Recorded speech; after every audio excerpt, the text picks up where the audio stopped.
Hello दोस्तों, आपका स्वागत है कोवे क्लासेस में। तो आज का टॉपिक जो हमने चूज किया है ये एग्जामिनेशन पॉइंट ऑफ व्यू से काफी इंपॉर्टेंट है और वेरियस एग्जामिनेशन में ये पूछा जाता है। स्पेसिफिकली जेकेएसएसबी के जो वीएलडब्ल्यू का एग्जाम है उसमें ये मेंशन भी है, जिसका नाम है demography, census, its feature and vital statistics. तो हम इस एग्जामिनेशन पर्सपेक्टिव से भी पढ़ेंगे और साथ में एक ओवरऑल आउटलुक भी ले लेंगे कि किसी भी एग्जाम में अगर आपको आए ये टॉपिक तो आप उसका आंसर मार्क कर सको।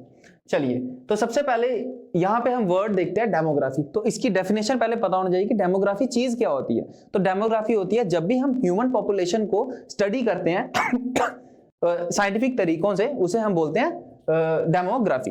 ओके, तो यही था और इसी में हमारा टॉपिक आता है सेंसस, जिसमें हम क्या करते हैं, जनगणना करते हैं, जिसको हम बोलते हैं कि जब पॉपुलेशन को काउंट किया जाता है उसको बोलते हैं जनगणना। तो ये हमारा टॉपिक यहाँ से स्टार्ट हो जाता है।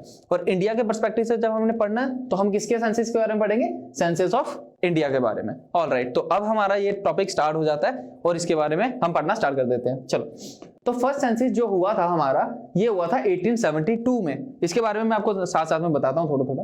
तो फर्स्ट सेंसस जो हुआ था 1872 में हुआ था। अब ये 1872 के टाइम पे हम क्या थे, तब अंडर ब्रिटिश रूल थे। तो ब्रिटिश हम पे राज कर रहे थे। इसका मतलब जो भी वहां पे होगा, या तो वो वाइस रॉय होगा उस वक्त का, या गवर्नर जनरल होगा। तो उस वक्त के क्या थे, ये वाइस रॉय थे। कौन थे, लॉर्ड मायो। तो इन्होंने कंडक्ट करवाया था हमारा पहला सेंसस। इन्होंने इतने बड़ी पॉपुलेशन को नहीं किया था मेजर, लेकिन थोड़े से एरिया में करवाया था, इसलिए इसको बोला जाता है फर्स्ट सेंसस इंडिया का। ओके, लेकिन अब क्या हुआ, जो मेन है वो है फर्स्ट डिकेडियल सेंसस। इस पे स्ट्रेट फॉरवर्ड क्वेश्चन आ जाता है कि when was the first decadal census conducted. तो इसमें हमारा क्या आंसर होगा, 1881। तो 1872 में हमारा फर्स्ट सेंसस हुआ था, 1881 में हमारा फर्स्ट डिकेडियल सेंसस। क्योंकि डिकेड का जो मतलब होता है, इसका मतलब होता है 10 ईयर्स। ओके, तो 10 साल के जो गैप के बाद जो हमारे क्या बोलते हैं ये सेंसस हुआ था, उसको हम बोलते हैं डिकेडियल सेंसस। तो और ये कंडक्ट किसने करवाया था, लॉर्ड रिपन ने। और इसी के बाद क्या हुआ था, हर 10 सालों के बाद हमारी जो टोटल जो पॉपुलेशन है उसका हमने कैलकुलेशन करना स्टार्ट कर दिया था। ओके, तो अब क्या होता है, अब ये तो हमारा इंडिपेंडेंस से पहले का टाइम था। तो इंडिपेंडेंस के बाद कौन कंडक्ट करवाता है, तो एट प्रेजेंट हमारे कंडक्ट करवाते हैं सेंसस कमिश्नर। तो जो सेंसस कमिश्नर है वो हमारे अभी सेंसस को कंडक्ट करवाते हैं। और ये किसके अंडर आते हैं, होम मिनिस्ट्री के अंडर। ऑलराइट, और होम मिनिस्टर के अभी मिनिस्टर कौन है, होम मिनिस्ट्री के अभी मिनिस्टर कौन है, अमित शाह। तो इस तरह से छोटे छोटे क्वेश्चंस आप खुद भी फ्रेम करना और मैं भी आपको बताता जाऊंगा। चलो, अब एक और क्वेश्चन पूछा जाता है कि फर्स्ट सेंसस कमिश्नर कौन थे आफ्टर इंडिपेंडेंस। तो इंडिपेंडेंस के बाद में जो हमारा फर्स्ट सेंसस हुआ था 1951 में, उस वक्त सेंसस कमिश्नर कौन थे, उनका नाम था WC प्लाउडिन। ऑलराइट, और अगर पूछ रहे आफ्टर इंडिपेंडेंस कब हुआ था सेंसस, तो आपको इससे भी नोटिस हो गया होगा, सीधा आपको पता लग गया 1951 में। तो एक चीज याद रखना, अगर नहीं कभी कंफ्यूज हो जाओ, तो 1881 में हमारा फर्स्ट डिकेडियल सेंसस हुआ। तो उसके हर 10 साल के बाद सेंसस हो गए। तो 1881 के बाद नेक्स्ट हुआ होगा 1891, फिर 1901। तो इसी तरह काउंट करते करते 1951 तक हम सेंसस कंडक्ट करवाते रहे और उसके आगे भी चल रहा है। और अभी जो लेटेस्ट सेंसस जो अभी हुआ है वो हुआ है 2011 का सेंसस। और हम इसी के बारे में पढ़ना स्टार्ट करेंगे और इसी के जो फैक्ट्स एंड फिगर, जो हम फीचर्स और स्टैटिस्टिक्स की बात कर रहे हैं, वो इसी के बारे में। ऑलराइट, तो 2011 का जो सेंसस है ये 15 सेंसस है इंडिया का। 15 कहां से, फ्रॉम 1881। तो 1881 से के बाद ये क्या है, 15 सेंसस है इंडिया का। और आई थिंक आजादी के बाद 7th होना चाहिए। आप प्लीज कमेंट बॉक्स में कमेंट करके बताइएगा कि कौन से नंबर का आफ्टर इंडिपेंडेंस ये सेंसस है। और क्वेश्चन आ जाता है कि who was the census commissioner during, ये वाला जो 2011 वाला सेंसस था उसके टाइम पे कौन थे सेंसस कमिश्नर, तो वो थे C. चंद्रमौली। ऑलराइट, ये स्ट्रेट फॉरवर्ड क्वेश्चन है। और स्लोगन भी कभी कभार पूछ लेता है। तो स्लोगन है जो इस सेंसस में दिया था 2011 के सेंसस में, ये था our census our future. Alright, तो ये आपको क्लियर हो गया होगा। अब मैं फर्दर आगे टॉपिक करता हूं। तो ये वाले पार्ट को छोड़ के हम पहले ये करते हैं, फिर उसके बाद यहाँ पे आ जाएंगे। तो अब यहाँ से जो मेन फीचर्स हैं, जो स्टैट्स हैं, वो हमारे स्टार्ट हो जाते हैं। तो सबसे पहले अब सेंसस में करते क्या, पॉपुलेशन की जनगणना करते हैं ना, पॉपुलेशन को ही गिनते हैं। तो उसी में हमारी जो टोटल पॉपुलेशन इस 2011 के सेंसस से काउंट करके आई थी, वो आई थी 121 करोड़। इसीलिए हम 125 करोड़ भी बोलते हैं, बेसिकली वो 125 होता है। तो अभी तो काफी ज्यादा पॉपुलेशन हो गई है, इससे तो काफी ज्यादा हो गई है, लेकिन फिर भी हम अप्रोक्सीमेटली कितना था, 121 करोड़, जो उस टाइम पे 17.7% था किसकी, वर्ल्ड की पॉपुलेशन की। ठीक है, तो वर्ल्ड की पॉपुलेशन अगर 100% है, उसका 17.7% हमारी पॉपुलेशन थी अकेली, एक इंडिया की पॉपुलेशन। ऑलराइट, उसके बाद ये क्वेश्चन पूछ लेता है कि हाईएस्ट पॉपुलेशन कौन सी स्टेट या यूटी की थी, तो हम उसको भी नोट कर लेते हैं साथ साथ में। तो हाईएस्ट पॉपुलेशन स्टेट वाइज अगर पूछा जाए तो सबसे ज्यादा थी यूपी की अकॉर्डिंग टू 2011 वाले सेंसस। और अगर यूटी में, यूनियन टेरिटरी में पूछ लें तो सबसे ज्यादा जो पॉपुलेशन थी वो किसकी थी? दिल्ली की। ऑल राइट, फिर पूछ लेता है कि लोएस्ट पॉपुलेशन या सबसे कम पॉपुलेशन किस स्टेट या यूनियन टेरिटरी की थी, तो वो आ जाता है हमारी स्टेट थी सिक्किम और यूनियन टेरिटरी कौन सी थी?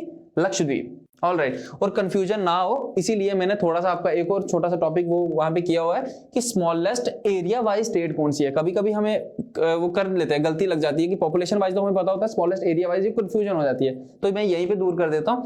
तो स्मॉलेस्ट एरिया वाइज जो हमारी स्टेट है, जो इंडिया का मैप है, उसमें जो छोटी छोटी स्टेट्स हैं, बड़ी स्टेट्स हैं, जैसी भी हैं, उसमें जो सबसे छोटी स्टेट है स्टेट्स में, ओके, वो कौन सी है? हमारी गोवा। और अगर यूनियन टेरिटरी में पूछें कि सबसे छोटा इलाका किस यूनियन टेरिटरी का, वो है लक्षद्वीप का। ज्यादा बड़ा तो आपको पता ही होगा कि राजस्थान स्टेट वाइज सबसे बड़ा वो है, क्या बोलते हैं, स्टेट है। और यूनियन टेरिटरी में अभी के लिए लद्दाख है अकॉर्डिंग टू 2011 का सेंसस, उसमें कुछ और था, वो भी आप प्लीज कमेंट बॉक्स में कमेंट करके बताइएगा। चलिए उसके बाद हम स्टार्ट करते हैं। टोटल पॉपुलेशन की काउंटिंग हो गई, इसके फैक्ट्स हमें पता लग गए। अब नेक्स्ट करते हैं पॉपुलेशन डेंसिटी। पॉपुलेशन डेंसिटी का मतलब क्या होता है? इसमें होता है कि counting of people with in 1 square kilometre of area. तो अगर आपका एक एरिया है, ठीक है, बहुत सारा, इंडिया का कितना बड़ा एरिया, अब उसमें हम पॉपुलेशन डेंसिटी कैसे काउंट करती हैं? डेंसिटी का मतलब ही क्या होता है? घनापन, है ना। तो घनापन में हम बात करते हैं कि पॉपुलेशन कहां पे घनी है और किस तरह से वो घनी हम मेजर करते हैं कि कितने लोग रहते हैं 1 स्क्वायर किलोमीटर ऑफ एरिया में। तो अगर 1 स्क्वायर किलोमीटर ऑफ एरिया का मतलब होगा लेंथ उसकी 1 किलोमीटर, ब्रेथ उसकी 1 किलोमीटर, वो एक स्क्वायर वाला बन जाएगा एरिया। तो उसके बीच में कितनी मैक्सिमम पॉपुलेशन रहती है या कितनी लोग रहते हैं ऑन एवरेज, वो हम उससे पता लग जाता है हमारी डेंसिटी कितनी है। ओके, और एवरेज डेंसिटी पूरे इंडिया की जो एवरेज डेंसिटी है वो कितनी है?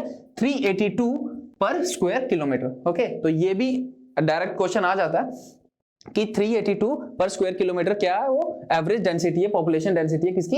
इंडिया की।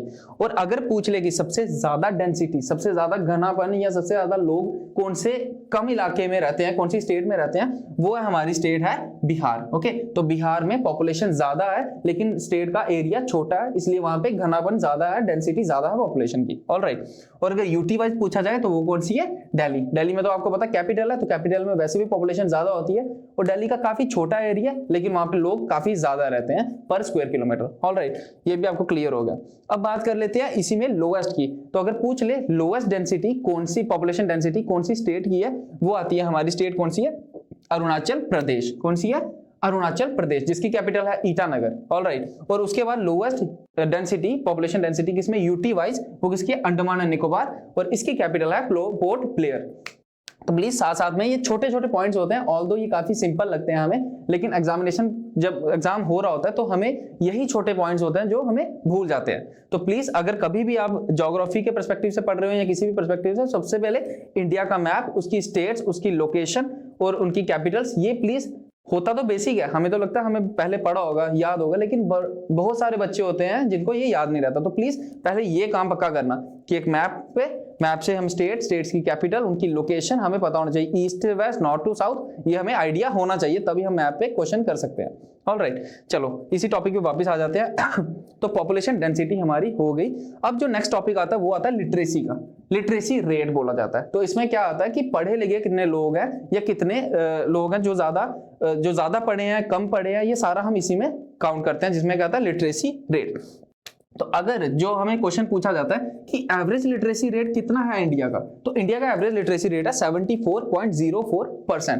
अप्रोक्सीमेटली आप 74 भी बोल सकते हो, लेकिन मैंने अभी एसएससी का एग्जाम दिया था तो उसमें स्पेसिफिकली उन्हें पूछ लिया था कि कितना होता है, तो उसमें क्या था? 74.04%। ऑल राइट, और इसी तरह इसी में जो लिटरेसी रेट होती है वो किस में हम डिनोट करते हैं कि मेल्स की लिटरेसी कितनी है और फीमेल्स की कितनी है। तो मेल्स की इंडिया में है 82.14%, ये स्पेसिफिक आपको डेटा दे रहा हूं मैं, और फीमेल्स की कितनी है? 65.46%। ओके, तो ये बिल्कुल परसेंटेज वाइज इंडिया में अगर क्या बोलते हैं 100% मेल है, उसमें से 82.14% मेल्स लिटरेट है, और अगर 100% फीमेल्स है उनके 65.46% फीमेल्स लिटरेट है। ओके, तो ये सारा हमारा आ जाता है। और एवरेज में हम क्या करते हैं, अगर 100% लोग हैं जिसमें मेल्स फीमेल दोनों काउंट कर लो, तो उसमें एवरेज ऑन एवरेज 74.04% जो पॉपुलेशन है वो लिटरेट है। ओके, मतलब कि वो पढ़ना लिखना जानती है।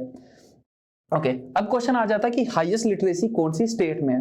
ओके तो हाईएस्ट लिटरेसी है हमारी केरला में, काफी डेवलप्ड स्टेट भी है और काफी ज्यादा लिटरेट स्टेट भी है। ओके और यूटी वाइज अगर पूछ रहे वो कौन सी है, लक्षद्वीप है। ओके और लोएस्ट में अगर पूछ ले तो वो कौन सी है हमारी, बिहार, वो भी स्टेट है। ऑलराइट इसमें यूटी में थोड़ा कंफ्यूजन था क्योंकि अभी के लिए यूटी चेंज हो चुकी है, तो 2011 के सेंसस के अकॉर्डिंग मुझे कोई डेटा पर्टिकुलर मिला नहीं, तो उसी के हिसाब से जो मुझे था डेटा वो मैंने आपको बता दिया। तो लोएस्ट लिटरेसी रेट कौन सी स्टेट की है हमारी, बिहार स्टेट की है। ऑलराइट पॉपुलेशन डेंसिटी इसकी सबसे ज्यादा है लेकिन लिटरेसी रेट सबसे कम है। ओके अभी के लिए नहीं होगा क्योंकि अभी काफी डेटा चेंज हो जाएगा, तो वो हम पढ़ते हैं। ऑलराइट फिर उसके बाद जो हमारा नेक्स्ट टॉपिक आता है वो आता है सेक्स रेशो। ओके अब सेक्स रेशो का मतलब क्या है, इसमें इसका मतलब होता है नंबर ऑफ फीमेल्स पर थाउजेंड मेल्स। तो हर 1000 जो मेल्स हैं उनके ऊपर कितनी फीमेल्स हैं कंट्री में, तो मतलब कि वो 1000 मेल्स के कंपैरिजन में अगर हम देखें तो उसको हम बोलते हैं सेक्स रेशो। और इसी में हमारी जो आती है सेक्स रेशो में हमें पूछा जाता है कि हाईएस्ट सेक्स रेशो कौन सी स्टेट की है, तो वो है केरला, और लोएस्ट सेक्स रेशो कौन सी स्टेट की है वो है हरियाणा। अभी डेटा चेंज हो चुका है क्योंकि काफी प्रोग्राम चले थे, बेटी पढ़ाओ बेटी बचाओ ये प्रोग्राम, उसके बाद काफी अलग अलग प्रोग्राम चले थे, तो अभी डेटा काफी चेंज हो चुका है। लेकिन ये 2011 के पर्सपेक्टिव से अगर पूछा जाए क्वेश्चन तो उसमें आपकी लोएस्ट सेक्स रेशो की स्टेट की है हरियाणा की है, और हाईएस्ट सेक्स रेशो की स्टेट की है केरला की है। यूटी का डेटा इसमें नहीं था तो इसलिए मैंने आपको नहीं दिया, बाकी अगर किसी को मालूम हो तो प्लीज कमेंट बॉक्स में ये भी आप कमेंट कर सकते हो। ओके और फिर लास्ट में जो आपका बिल्कुल last end of the topic है, इसमें हम पढ़ते हैं कि क्वेश्चन डायरेक्ट आ जाता है कि which was the great dividing year, है ना। स्पेसिफिकली आपने कभी ना कभी ये क्वेश्चन पक्का देखा होगा, तो ग्रेट डिवाइडिंग ईयर का मतलब क्या होता है ये भी पढ़ेंगे, साथ में देखते हैं कौन सा ईयर था। तो 1921, ये भी हम आजादी से पहले थे, ठीक है। तो 1921 क्या था, ग्रेट डिवाइडिंग ईयर था हमारे लिए। और ग्रेट डिवाइडिंग का मतलब क्या था, इसमें डेथ रेट्स ज्यादा हो गई थी और बर्थ रेट कम हो गई थी। तो इसका मतलब पॉपुलेशन काफी कम हो गई थी हमारी, क्योंकि डेथ रेट जब ज्यादा मतलब कि ज्यादा लोग मर रहे हैं और जन्म कम ले रहे हैं, तो इसका मतलब हमारी पॉपुलेशन कम होती जा रही है, ऑन एवरेज तो कम होती जा रही है। तो इसीलिए इसको बोला गया था ग्रेट डिवाइडिंग ईयर। और एक और था जिसको बोला जाता है शॉर्ट डिवाइडिंग ईयर। इसमें क्या हुआ था, डेथ रेट कम हो गई थी लेकिन बर्थ रेट काफी ज्यादा हो गया था। और ये ईयर कौन सा था, 1952 से लेके 55, मतलब कि इतने साल के गैप में हमारी जो बर्थ रेट था वो ज्यादा था और डेथ रेट कम थी। तो ये जो टॉपिक था मैंने आपको क्लियर करवा दिया, होपफुली आपको चीजें क्लियर हो गई होंगी। अगर कोई आपको कोई प्रॉब्लम हो, कोई भी क्वेश्चन आपको क्वेरी हो, तो प्लीज आप कमेंट बॉक्स में कमेंट कर सकते हैं। और जो क्वेश्चंस मैंने पूछे हैं प्लीज कोशिश करिएगा आप उसका आंसर दे सकें, नहीं होगा तो मैं कभी ना कभी आपको ये भी बता दूंगा। और इनका अगर आपको इसका पीडीएफ लेना हो तो आपको टेलीग्राम चैनल, मेरा टेलीग्राम चैनल है जिसका नाम है कोवे क्लासेस, तो उसके थ्रू आपको मैं डिस्क्रिप्शन में भी डाल दूंगा, वहां से आपको मिल जाएगा। और मेरा इंस्टाग्राम चैनल भी आप प्लीज वहां पे भी फॉलो कीजिएगा, वहां पे भी मैं वेरियस फैक्ट्स एंड फिगर्स डालता रहता हूँ और डेली वहां पे करंट अफेयर क्विज होती है। तो आप प्लीज वो भी चैनल सब्सक्राइब कीजिएगा, फॉलो कीजिएगा, उसका नाम भी कोवे क्लासेस से ही है। ओके तो होपफुली ये वीडियो आपको पसंद आई होगी, तो इसी से हम अलविदा लेते हैं। थैंक यू, जय हिंद, वंदे मातरम।